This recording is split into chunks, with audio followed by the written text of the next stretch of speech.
এমন তিনটি জানোয়ারের কথা বলবো যারা মানুষদেরকে শত্রু মনে করে। নাম্বার 3, জলহস্তী। জলহস্তিকে দেখে মনেই হয় খুব শান্ত প্রকৃতির, কিন্তু এরা খুবই চালাক ও ভয়ঙ্কর প্রকৃতির হয়। যদি কোনো জলহস্তি কোনো নৌকা নিজের এলাকায় দেখে, প্রথমে তারা হামলা করে না। তারা জলহস্তি বন্ধুদেরকে ডেকে আনে, তারপর জলের নিচে গিয়ে ছোট ছোট ঢেউ তৈরি করে যাতে নৌকোটি দুলতে থাকে। আর তারপরেও যদি নৌকোতে থাকা মানুষটা বেঁচে যায়, তাহলে সরাসরি মাথা দিয়ে নৌকোটিকে ধাক্কা মারে, মুখ দিয়ে টেনে নৌকোটিকে জলে ডুবিয়ে দেয়। Number 2, kangaroo.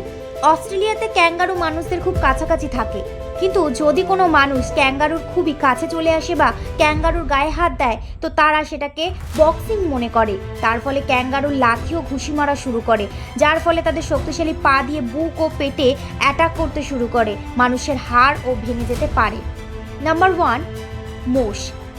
এটাকে বড় শিংওয়ালা হরিণও বলা যেতে পারে। এদের ওজন 150,000 কেজিরও বেশি হতে পারে, আর শিং দুটো এতটাই চওড়া কোনো মানুষকে ওই শিংয়ের ওপরে উঠিয়ে নিতেও পারে। যদি ভুল করে কোনো মানুষ ওদের এলাকায় ঢুকে পড়ে, তাহলে তারা কোনো আওয়াজ না করে খুবই ধীর গতিতে সামনে এসে দাঁড়ায়, তারপর মাথা নিচু করে শিং দুটো দিয়ে খুবই শক্তি সহ আক্রমণ করে নেয়।